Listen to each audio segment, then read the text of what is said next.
Mario Bautista has proven he has what it takes to compete with the top contenders at the bantamweight division.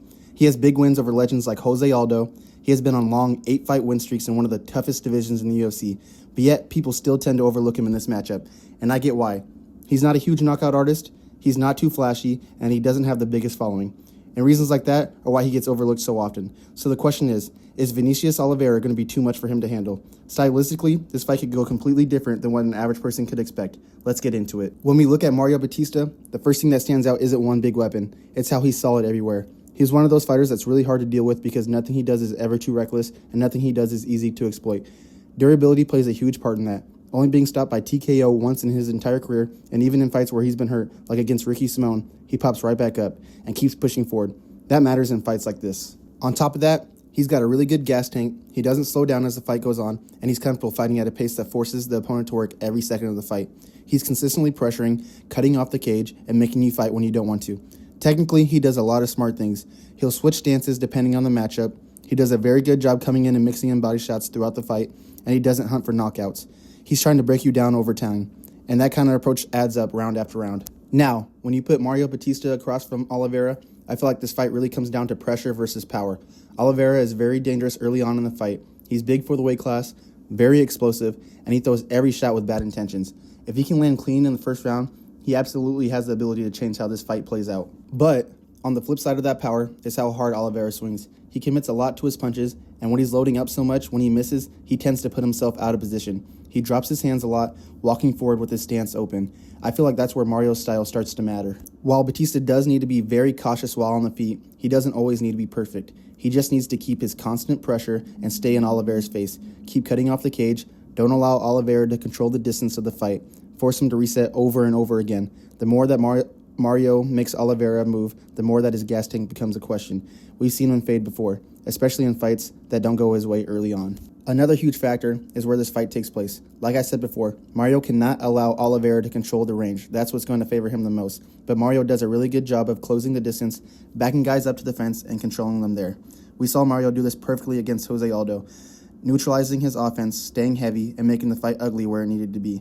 And while some might find that boring, the same approach works here. If he's able to control Oliveira, even for short periods of time, it's going to help take away some of that power, and it's going to slowly break him down. This is where I think Mario really starts to separate himself in this matchup, with the grappling and control. Not just offensive takedowns, but his ability to dictate how he wants the fight to go. If he's able to get the fight to the ground, I trust Mario will be the overall better grappler.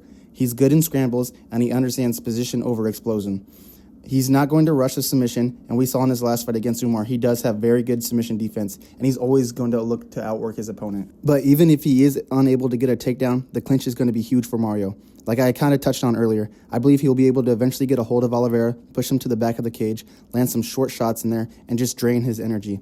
That kind of control takes away power fast, especially if you're constantly having to fight to get out of it.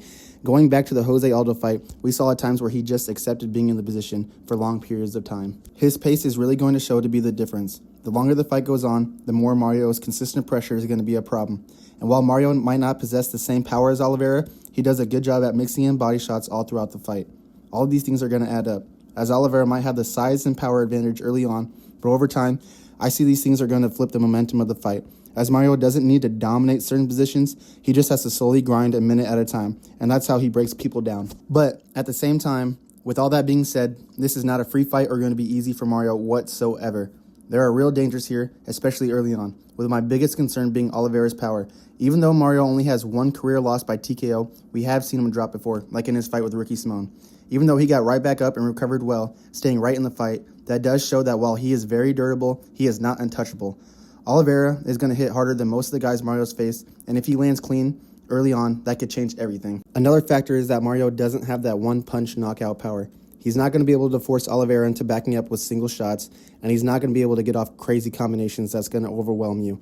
Another reason why he's going to have to rely on his pressure, positioning, and volume, and that takes time to add up. If Mario can't close the distance early on, or if he stays at range for too long trading with Oliveira, that's where this fight can get dangerous. That's where Oliveira is the most effective, when he's fresh, at range, and throwing freely. Mario is going to have to try his best to negate that from happening. So it is key for him to position himself to survive that early storm and stay disciplined, not giving Oliveira any kinds of openings that he needs to land something big. Now, when I put all of this together, this fight really comes down to whether Vinicius Oliveira can get Mario Bautista out of there early. Because if he doesn't, the longer this fight goes, the harder it starts to swing in Mario's favor. Bautista's durability, his gas tank, and his constant pressure are built for 5 rounds. I think he weathers the early power, stays disciplined, and slowly takes away Oliveira's space. Once he's able to get in the clinch and gets the fight to the fence, he'll be able to control and push the pace. That's where Mario's style will start to take over. He's not going to win this one with 1 or 2 big moments, but he'll pull this one out by winning minute by minute, backing Oliveira up, controlling him, mixing in body shots, and forcing him to work every single second of the fight. So with my final prediction, Mario Bautista survives the early danger, grinds this one out, and wins by decision. As always, if you agree or disagree, let me know in the comments down below who you got winning and how you see it playing out. If you enjoyed this analysis, make sure to like this video and subscribe for more UFC breakdowns. I'll catch you guys on the next one.